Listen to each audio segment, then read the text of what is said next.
l'équipe Les Charlies, on vient du Tarn-et-Garonne à Beaumont-de-Lomagne et nous partons aujourd'hui pour la Martinique, pour le raid des Alizés. Bienvenue au raid des Alizés, une aventure nature, sportive et solidaire 100% féminine se déroulant chaque année en Martinique. Pour sa 4e édition, 75 équipes se sont donné rendez-vous pour un raid multisport hors du commun. Kayak, VTT, trail, les 225 participantes ont accepté d'embarquer dans l'aventure sans même connaître les épreuves qui les attendaient. Hier, elles étaient nombreuses au départ d'Orly pour rejoindre les équipes martiniquaises, guyanaises et guadeloupéennes à l'aéroport Aimé Césaire. Elles viennent de toutes les régions de France, mais aussi de Belgique, de Suisse, d'Angleterre, d'Italie, du Luxembourg et bien entendu de Martinique. Les Alizés, comme on les surnomme, se préparent depuis des mois. Toutes motivées et entraînées, elles suivent les conseils des coachs sportifs à la lettre. Et vous connaissiez avant là ? Non, pas du tout. Là, on est connaissants. On est des équipes différentes. Voilà. C'est aussi ça le raid des Alizés. Tout à fait. Voilà. Vous n'avez pas envie de dormir là pour vous reposer On nous a dit de pas dormir. On peut pas. On a tout lu et moi j'ai bien lu le guide. Moi aussi j'ai bien lu. La première journée on doit tenir le coup. Donc le guide il dit quoi ? De pas dormir dans l'avion pour le décalage horaire. Après 9 heures de vol, un accueil festif lançait l'édition 2018 du raid des Alizés.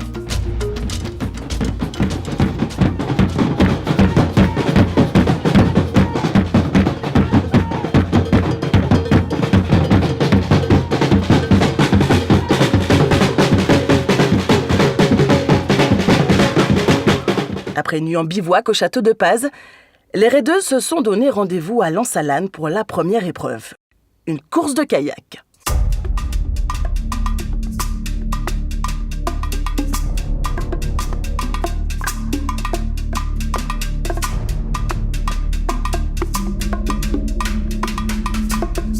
Au bout d'un effort de 4 km pour rallier le ponton d'Anse-Noire aux Anses d'Arlé, l'équipe 69, les frégates, vire en tête au moment d'attaquer la course d'orientation.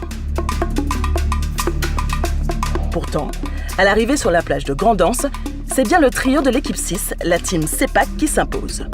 Entamées, mais heureuses, les Alizés garderont de cette première journée un souvenir impérissable. La compétition est lancée. Bonjour et bienvenue dans le flash du raid. Nous sommes sur la plage de Grande-Anse aux Anses d'Arlé et j'ai le plaisir d'accueillir juste après la première étape de ce raid, l'équipe des Capresses. Et vous verrez que parmi elles, il y a des visages connus parce que parmi elles, il y a 2 sportives de haut niveau, 2 anciennes sportives de haut niveau. Coralie, que vous connaissez, ancienne sportive de haut niveau en natation, et puis Roxane en aviron. Et Jessica s'est greffée donc à ces 2 sportives. Quel est le lien entre vous 3 ? Alors le lien entre nous 3, c'est déjà le raid des Alizés parce qu'on a toutes les 3 participé au raid en 2016. J'étais dans la même équipe que Roxane, Jessica était dans une autre équipe. Et cette expérience nous a réunis et on s'est soutenus, on a appris à se connaître comme ça et depuis on se fréquente régulièrement et c'est ce qui nous a amené à participer toutes les 3 ensemble aujourd'hui au raid. Donc si j'ai bien compris, toutes les 3, c'est votre 2e participation au raid des Alizés. Pourquoi on revient quand on est ancienne sportive de haut niveau ? On s'est beaucoup battu, on a beaucoup donné. Qu'est-ce qui fait qu'on a encore envie de donner, on a encore de l'énergie à donner ? C'est vraiment le défi sportif, le défi humain. Nous, avec Coralie, on était sur des sports individuels aussi. Et là, c'est vraiment un travail d'équipe. Et donc, c'est vraiment intéressant de pouvoir partager ça à 3. Qu'est-ce que ça change une compétition par équipe? Alors je sais que toi, tu as pu avoir l'habitude dans l'aviron, mais toi, Coralie, tu es en individuel. Qu'est-ce que ça change, une compétition par équipe? Ça change qu'on n'est pas tout seul. Voilà, moi j'avais l'habitude de fonctionner toute seule, d'être toute seule dans ma piscine, dans ma ligne d'eau. Et là, d'avoir un soutien, mais si proche en plus. Et puis, on a ce passé qui nous unit et cet amour du sport aussi qui nous unit. Et c'est vraiment une autre conception. Donc, ce qui change, c'est qu'on ne se sent jamais seul. On a toujours un soutien très proche. Et voilà, et c'est ce qui donne aussi la valeur du raid. On parlait d'amour, tu viens de prononcer le mot amour. J'ai envie de te poser la question, Jessica, Qu'est-ce qui fait quel est le lien avec l'association que vous défendez? Vous n'êtes pas sans savoir que le Raid des Alizés, c'est aussi bien la solidarité, c'est quelque chose d'humain. Et donc toutes les trois, vous défendez une cause. Quelle est cette association que vous défendez? Alors l'association qu'on défend aujourd'hui, c'est en fait la station de sauvetage en mer du François, qui est une station en fait de sauveteur en mer en Martinique. Voilà, dont moi je fais partie et donc on est là pour les soutenir aujourd'hui.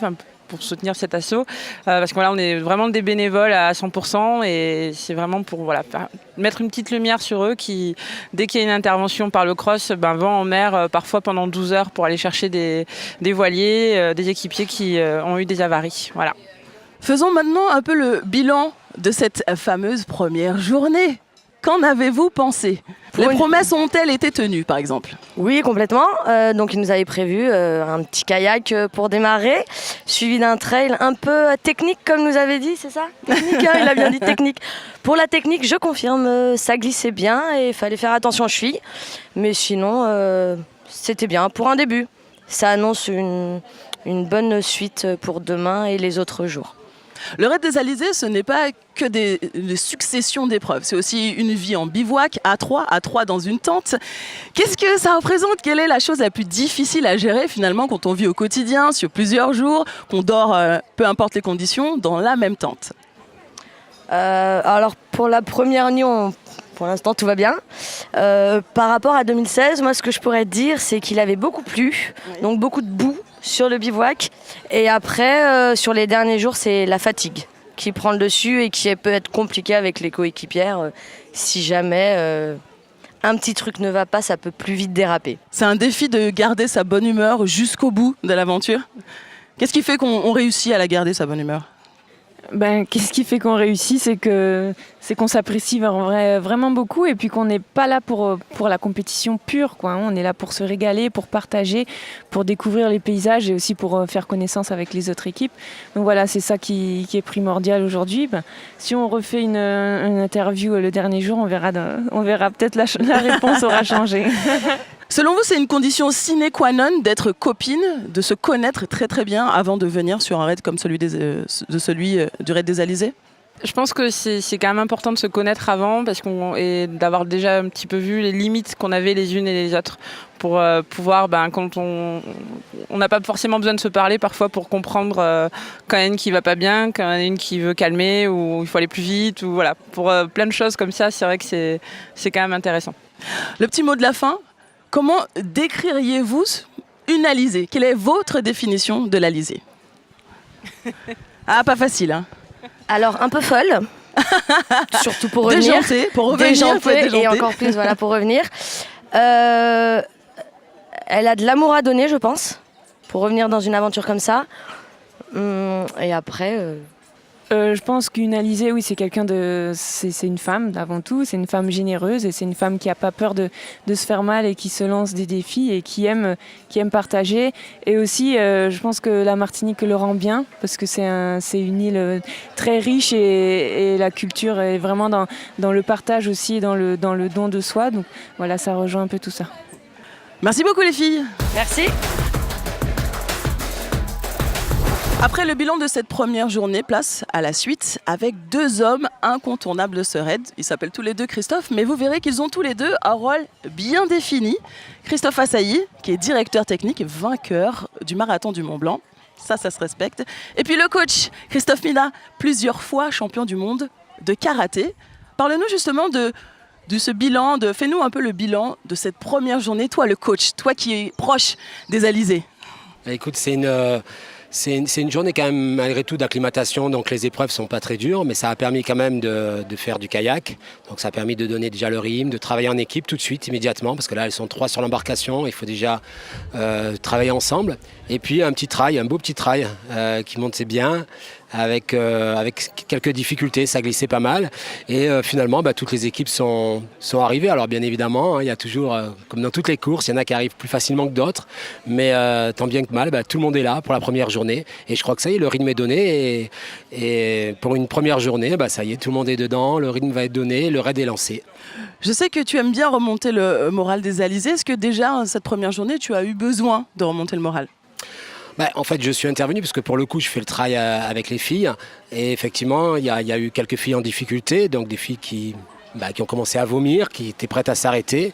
Il faut les remettre sur les rails, il faut les tranquilliser aussi les deux coéquipières, hein, parce qu'elles ont tendance à parler, de vouloir en faire trop, alors que des fois, il vaut mieux les isoler. C'est ce qui s'est passé ce matin, je les ai isolées, je me suis occupé seul de l'autre fille qui était en souffrance.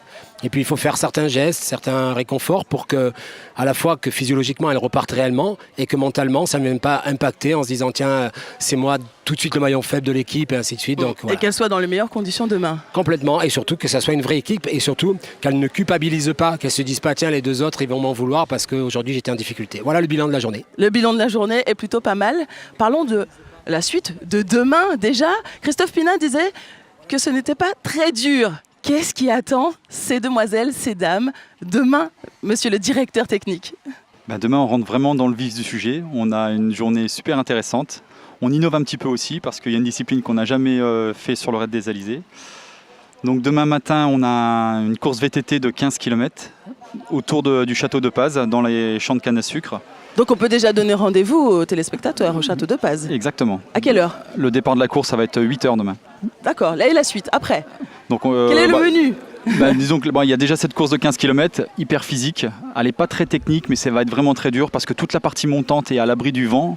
Donc ça va être une fournaise et je pense qu'on va y avoir de gros écarts au niveau de l'arrivée sur cette épreuve. Et l'après-midi, c'est l'épreuve, on innove en fait. On va allier le sportif et le culturel. On va faire une course orientation. Alors ça va être une course orientation au score. C'est-à-dire que les filles vont avoir 2 heures pour trouver 20 balises.